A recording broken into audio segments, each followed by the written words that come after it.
Esta crisis ambiental,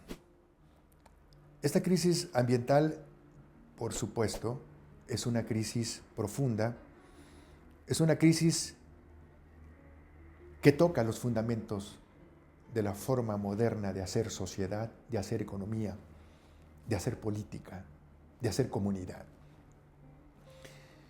Pero parecería que la crisis ambiental es una obviedad. Parecería que la crisis ambiental se expresa de tal manera, o es tan fuerte, o es tan contundente, es tan obvia, que todo mundo la puede percibir. Parecería que todo mundo tenemos la capacidad de percibirla en sus manifestaciones.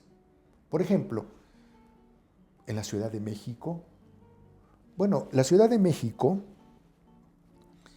era considerada como una de las 5 ciudades más contaminadas del mundo en materia de calidad del aire.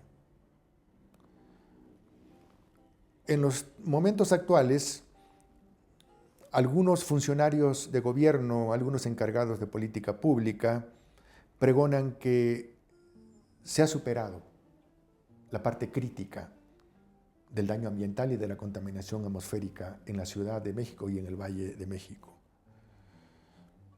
Pienso que ha disminuido un poco la contaminación.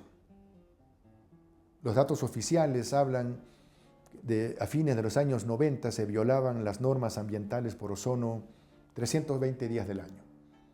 Hoy los datos oficiales nos hablan que se violan alrededor de 150 días del año. Es una mejoría aparentemente. Habría que ver, digamos, porque estas cosas hay que problematizarlas. Habría que ver si estamos midiendo adecuadamente la contaminación. Supongamos que sí. Pero el hecho de que la Ciudad de México ya no esté entre las 5 más contaminadas del mundo, en realidad tiene que ver, sobre todo, con un hecho. Que China ha producido a las 10 ciudades más contaminadas de toda la historia humana. Yo diría que es más gracias a China y no a la efectividad de los programas ambientales que la Ciudad de México ya no está entre las 5 más contaminadas del mundo. Tendríamos que agradecerle a los chinos. Esa contaminación, ese daño ambiental que existe en la Ciudad de México y que existe en todo el país, aun cuando parezca obvio, aun cuando parezca evidente, nosotros respiramos una atmósfera en la Ciudad de México que consiste en emisiones de sustancias tóxicas al aire metropolitano de cerca de 3 millones de toneladas anuales. Eso respiramos.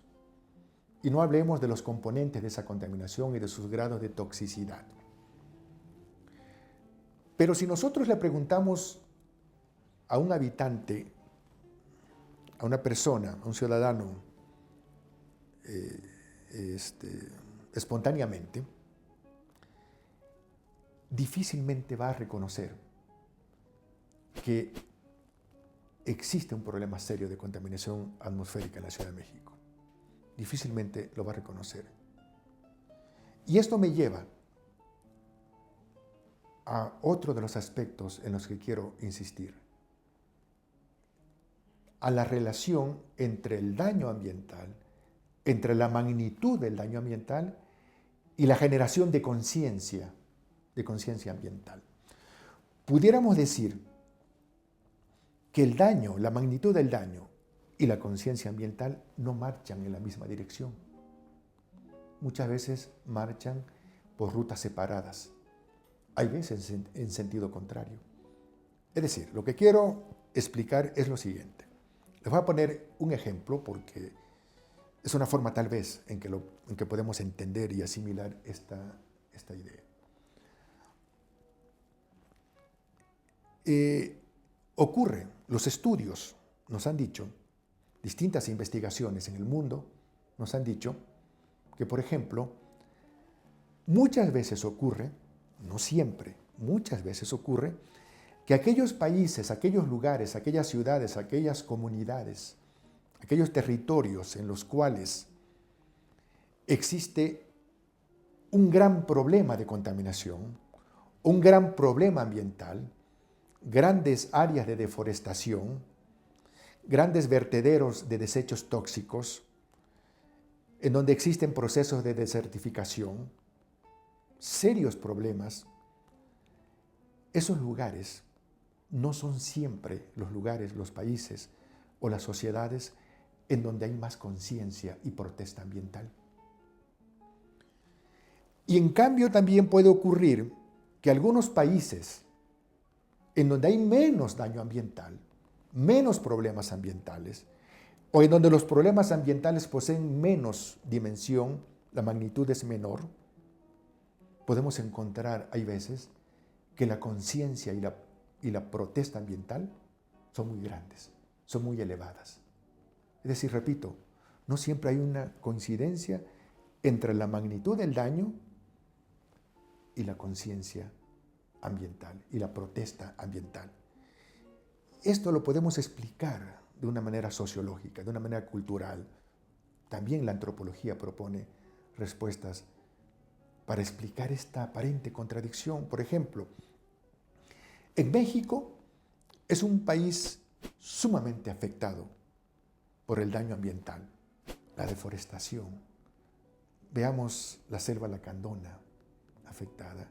Y eso es lo que nos preocupa actualmente, la selva lacandona. Pero veamos la selva baja tropical, las selvas en Tabasco, en Campeche, en Quintana Roo, parte de Chiapas, devastada. Desapareció la selva. ¿Quieren saber cómo era la selva tropical en estas zonas? Hay algunas muestras. Ahora con la declaración de Patrimonio Natural y Cultural de Calakmul, vean la selva de Calakmul, vean la selva cerrada de Calakmul y van a ver lo que era la selva tropical en Tabasco, en Chiapas, en Campeche, en las tierras bajas. Así era la selva, desapareció. Desapareció por la ganadería, desapareció por la explotación de la madera, desapareció por la agricultura, una agricultura irracional y una ganadería irracional. Por eso desapareció. Y vean la contaminación que existe en muchas ciudades. En los estados de la República, mucha gente dice, casi en tono de broma, la contaminación es un problema de la Ciudad de México, es un problema de los chilangos. Aquí no hay contaminación. Y ven ustedes los autobuses, los automotores, los camiones de carga, cómo contaminan, la forma como emiten sustancias ostensiblemente. Pero piensan que no hay contaminación, es un problema de acá. Y acá, en la Ciudad de México, pensamos que tampoco hay, o si lo hay, no es tan grave. Es decir, hay un gran problema ambiental, de daño ambiental en México como país, y hay poca conciencia ambiental. Es decir, el daño, la magnitud del daño y el nivel de conciencia no marchan juntos.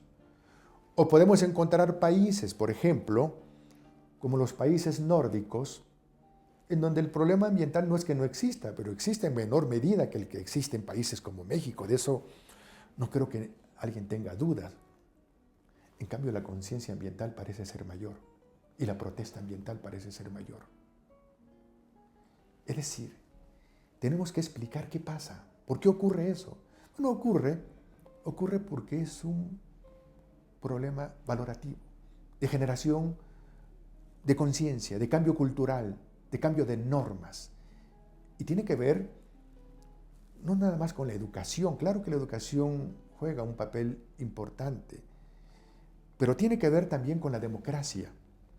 Tiene que ver con el nivel de democracia y el nivel en el que la ciudadanía, la población de un país, incorpora ciertos elementos en su concepto de bienestar social, en su canasta del bienestar social. Si una sociedad llega a un momento en su evolución valorativa, normativa, en el que la calidad del medio ambiente interviene y forma parte de su canasta básica del bienestar, y se ha desarrollado un nivel de conciencia política, un nivel de democracia aceptable, va a demandar como una cuestión reivindicativa el derecho a un medio ambiente sano, porque lo va a considerar como parte de su bienestar, de sus normas culturales, de su concepto de calidad de vida. Por eso es importante pensar que los problemas ambientales, de la conciencia ambiental y de la generación de democracia marchan juntos y se tienen que fortalecer mutuamente.